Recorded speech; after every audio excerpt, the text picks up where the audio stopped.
जय हिंद दोस्तों, कैसे आप लोग। तो हमारा आज का पहला वीडियो है और हम आज फर्स्ट बार यूट्यूब पर वीडियो बनाना शुरू किए हैं।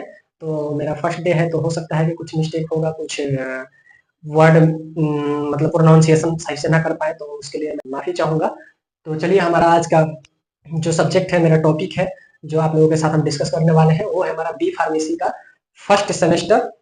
और फर्स्ट ईयर फर्स्ट सेमेस्टर में क्या क्या पढ़ना होता है, कितना सब्जेक्ट है, कितना यूनिवर्सिटी है, कितना सब्जेक्ट नॉन यूनिवर्सिटी है, कितना प्रैक्टिकल है, कितना प्रैक्टिकल किस सब्जेक्ट का नहीं है, किस सब्जेक्ट का है।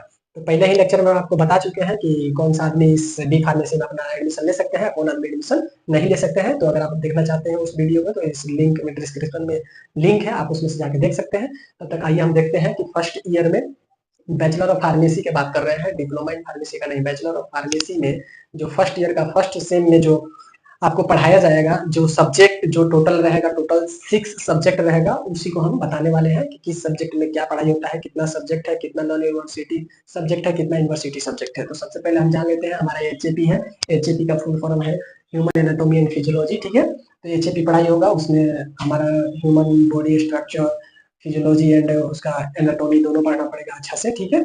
जो हमारा बॉडी से रिलेटेड ही सब कोई पढ़ता है, डीबीएस वाला भी पढ़ते हैं, सब कोई पढ़ते हैं।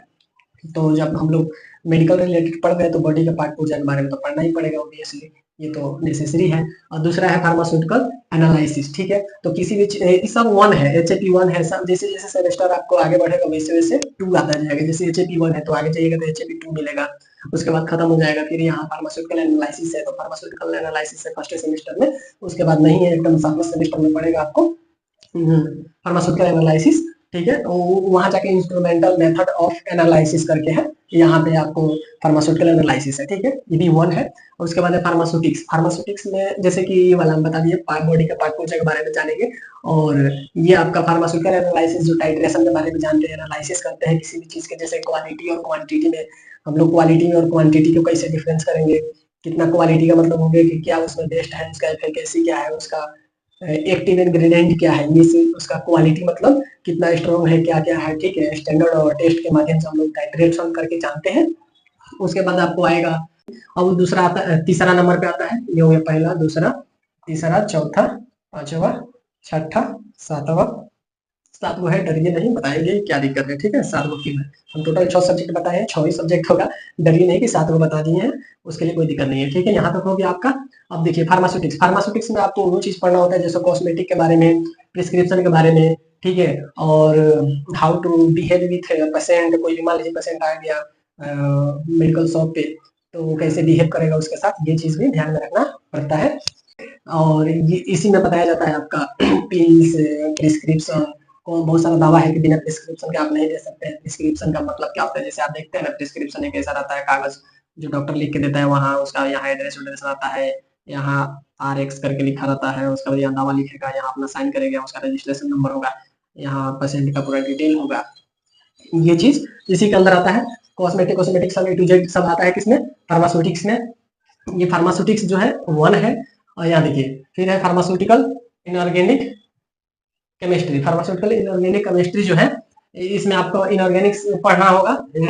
और इसके बाद वाला में आएगा फार्मास्यूटिकल ऑर्गेनिक केमिस्ट्री, इसमें इनऑर्गेनिक पढ़ना है। उसमें जाकर सेकंड सेमेस्टर में आपको ऑर्गेनिक पढ़ना है, ठीक है। जो स्ट्रक्चर होगा, जो जिस केमिस्ट्री में आप लोगों को डर लगता था रिएक्शन करने में, वही चीज आएगा सेकंड सेमेस्टर में। उसके बाद आपका यहाँ 4 सब्जेक्ट खत्म हो गया, ठीक है। ये आपका चारों जो है, HAP one, pharmaceutical analysis one, pharmaceutics one, pharmaceutical chemistry, pharmaceutical inorganic chemistry, ये आपका चारों जो है, ये यूनिवर्सिटी सब्जेक्ट है, ठीक है। इसमें कंपलसरी आपको पढ़ना पड़ेगा, अच्छा मार्क्स लाना होगा। ये टोटल आपका 75 मार्क्स का होता है। और बाकी 25% कॉलेज में रहता है, 75% का एग्जाम होता है, फाइनल एग्जाम। और 25% फैकल्टी के हाथ में होता है। ये A to Z हम आपको क्लेरिफाई करेंगे, अभी रुक जाइए, ठीक है। ये जो है कम्युनिकेशन स्किल्स और रिमेडियल बायोलॉजी, रिमेडियल मैथ।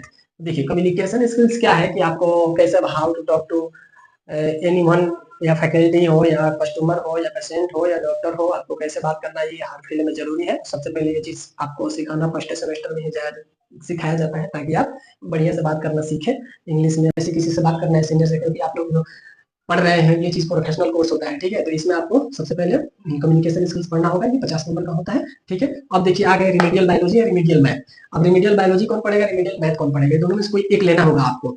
तो जो आप इंटर में पढ़े हैं, अगर जो लड़का इंटर में मैथ पढ़ा है, बायोलॉजी नहीं पढ़ा है, वो एडमिशन ले लिया है कहाँ, बी फार्मेसी में, तो क्या करेगा?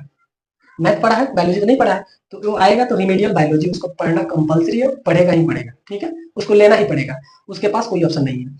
और जो लड़का इंटर में बायोलॉजी से पढ़ा है, बी फार्मेसी में एडमिशन लिया है, वो आएगा तो मैथ पढ़ेगा, उसको मैथ पढ़ना पड़ेगा, ठीक है? और जो बहुत सारा लड़का होशियार होता है, जो दोनों ले लेता है, मैथ भी ले लेता है और बायोलॉजी भी ले लेता है इंटर में, तो जो दोनों ले लिया है, दोनों में पास है, तो उसके ऊपर उसका मर्जी, वो चाहे तो बायोलॉजी ले सकता है, वो चाहे तो मैथ ले सकता है, अब डिपेंड करता है उसके ऊपर। लेकिन हमारा राय है, यहाँ हम आपको क्लियर करते हैं, क्यों? जो भी अगर जिसके पास अपॉर्चुनिटी है, अच्छा है, वो चुपचाप मैथ लेगा, बायोलॉजी भुला के भी मत लेना। बायोलॉजी लेगा तो बहुत पछताएगा, कहाँ? यहाँ।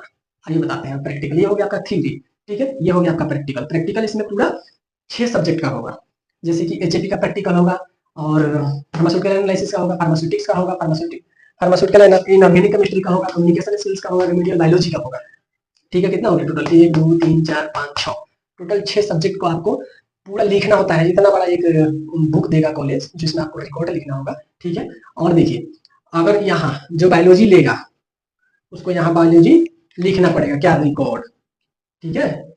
टोटल उसका 6 रिकॉर्ड हो जाएगा, ठीक है? अगर जो मैथ ले लिया है, वो तो कुछ नहीं लिखेगा, उसको कितना लिखना होगा? 5, ठीक है? ये तो आपको क्लियर हुआ कि नहीं हुआ क्लियर? जो यहाँ बायोलॉजी ले लेगा, उसको एक और यहाँ लिखना होगा। जो मैथ लेगा, उसका मैथ का लैब नहीं होता है, ठीक है? कम्युनिकेशन को तो सबको लिखना होगा, लेकिन अगर जो बायोलॉजी ले लेगा, उसका 6 रिकॉर्ड हो जाएगा, जो मैथ लेगा उसका 5 रिकॉर्ड लिखना हो जाएगा। रिकॉर्ड लिखने में हालत खराब हो जाता है, ठीक है? सिर्फ 2 कॉपी करना होता है।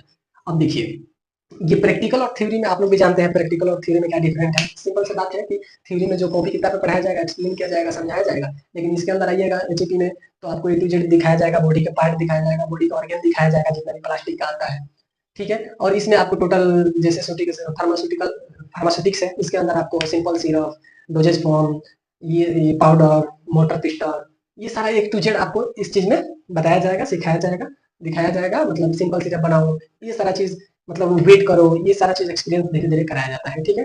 तो आज का हमारा ये रहा वीडियो। नेक्स्ट वीडियो में हम आपको जल्द ही बना कर देंगे कि कौन सा सब्जेक्ट कितना नंबर का होता है, और कैसे नंबर कैसे लिखे, और कैसे बेस्ट हम मार्क्स लाए, ठीक है?